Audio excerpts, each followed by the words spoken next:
বাংলাদেশের নতুন রাজনৈতিক ব্যবস্থা, রাজনীতি চর্চার নতুন দিগন্তের উন্মোচন হয়েছে। আমি শহীদদের প্রতি শ্রদ্ধা, আল্লাহর কাছে সর্বোচ্চ মর্যাদা, আহতদের সুস্থতা কামনা করে যে কথা বলতে চাই, 24 সালের জুলাই আগস্ট আমাদের জন্য বেদনার, যেখানে 1400-র অধিক সংখ্যক মানুষ জীবন দিয়েছে, শহীদ হয়েছে, 2000-এর অধিক আহত, অসংখ্য বন্ধুত্ব বরণ করেছে। আবার জুলাই ঘটনাবলী, এই অভ্যুত্থান এবং বিপ্লব আমাদের জন্য প্রেরণা। এখান থেকে আমরা প্রেরণা লাভ করি, মানুষ জীবনের মায়া ভুলে গিয়ে দেশপ্রেম, স্বাধীনতার চেতনা, মূল্যবোধ, গণতান্ত্রিক মূল্যবোধ, ইসলামী মূল্যবোধের ভিত্তিতে যে বাংলাদেশকে দেখতে চায়, ইনসাফের যে বাংলাদেশটি দেখতে চায়, সেই বাংলাদেশের জন্য জীবন দিতে পারে, রক্তের উপরে দাঁড়িয়ে নিজের জীবনের মায়া ভুলে ভয়কে জেনে সামনের দিকে এগিয়ে যেতে পারে, সেই সাহস দেখিয়েছে আমাদের তরুণরা, আমাদের জনগণ। এটি আমাদের প্রেরণা।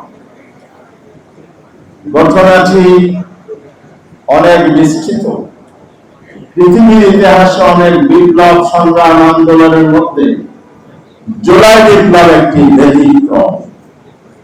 এখানে অংশগ্রহণটা একটা ব্যতিক্রম। আলোচনায় অনেকে বলেছেন, শিশু থেকে বৃদ্ধ, ধর্ম বর্ণ সকলে অংশগ্রহণ। আরেক ব্যতিক্রম হচ্ছে বাংলাদেশের মানুষ তার দেশের অস্তিত্ব রক্ষা এবং ফ্যাসিস্ট মুক্ত করার জন্য যে ঐক্যটা হয়েছিল, এটা একটা অভাবনীয়।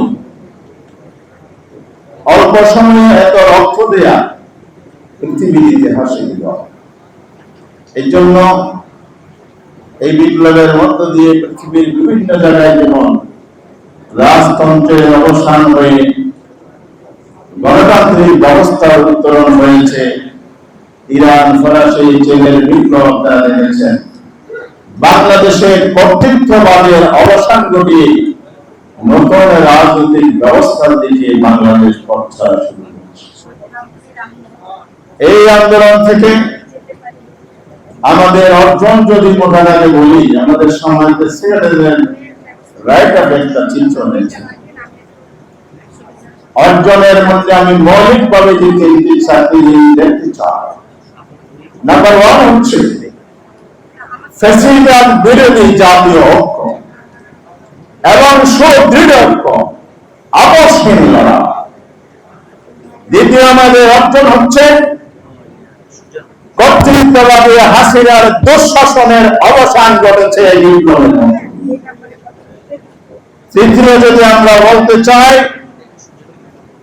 একটি অন্তর্বর্তীকালীন সরকার আজ পর্যন্ত ক্ষমতায় আছে এই বিপ্লবের মধ্য দিয়ে যারা গ্রহণ। আর চতুর্থ যেটা বলতে চাই, বাংলাদেশের নতুন রাজনৈতিক ব্যবস্থা, রাজনীতি চর্চার নতুন দিগন্তের উন্মোচন হয়েছে বিপ্লবের মধ্য দিয়ে। কিন্তু দুর্ভাগ্যজনক হলো সত্য, বিপ্লবের মধ্য দিয়ে যে আকাঙ্ক্ষা তৈরি হয়েছে, যে লক্ষ্যে বিপ্লব হয়েছে, সেই সুন্দর নতুন বাংলাদেশ, কাঙ্ক্ষিত বাংলাদেশ, সমৃদ্ধ দুর্নীতি মুক্ত বাংলাদেশ কি আমরা দেখতে পাবো? একটু আগে বক্তা একজন বলে গেছেন, এখন নতুন করে পুরাতন সেই ট্যাগ লাগানোর রাজনীতি শুরু হয়েছে দেশের বিরুদ্ধে একটি বড় ষড়যন্ত্র হিসাবে। তকমা ট্যাগ কারা লাগায়? অজ্ঞতা, মূর্খতা, যুক্তি দিয়ে, বুদ্ধি দিয়ে, যাতে যারা মানুষের প্রতিপক্ষকে মোকাবেলা করতে পারে না, এই দলীয় রাজনীতির পরিচয় হচ্ছে ট্যাগ লাগানোর রাজনীতি। এই দেশে এক সময় স্বাধীনতা বিরোধিতা রাজনীতি ট্যাগ লাগানো হয়েছিল, তারপরে জঙ্গিবাদের ট্যাগ লাগানো হয়েছে, এখন নতুন ট্যাগ লাগানোর সুর শোনা যাচ্ছে। আমরা বলতে চাই, এই মূর্খতা অজ্ঞতা রাজনীতি ছেড়ে দিয়ে বুদ্ধিবৃত্তিক রাজনীতি এবং আদর্শিক রাজনীতি নিয়ে মাঠে নামুন। এই জন্যই জুলাই বিপ্লব হয়েছে। ট্যাগ লাগানোর রাজনীতির দিন শেষ। যে অপশক্তি আর সূচনা করেছিল তাদের যে করুণ পরিণত হয়েছে, এই পথে যদি আবার কেউ হাতে জনগণ তার সঠিক জবাব দেবে, দাঁত ভাঙা জবাব দেবে। আমি কথা বলাতে চাই না। সংস্কার চলছে, যে সংস্কারের জন্যে এই বিপ্লব হয়েছিল, অভ্যুত্থান হয়েছিল। দেশটি রাষ্ট্রের বিভিন্ন সেক্টরে যে আবর্জনা তৈরি করেছে, রাষ্ট্র ব্যবস্থাকে ধ্বংস করে দিয়েছে, সেই খাত থেকে দেশটাকে উঠিয়ে পথ ছাড়া বাংলাদেশকে পথ দেখানোর জন্যই ভিত্তিতে বিপ্লব হয়েছে।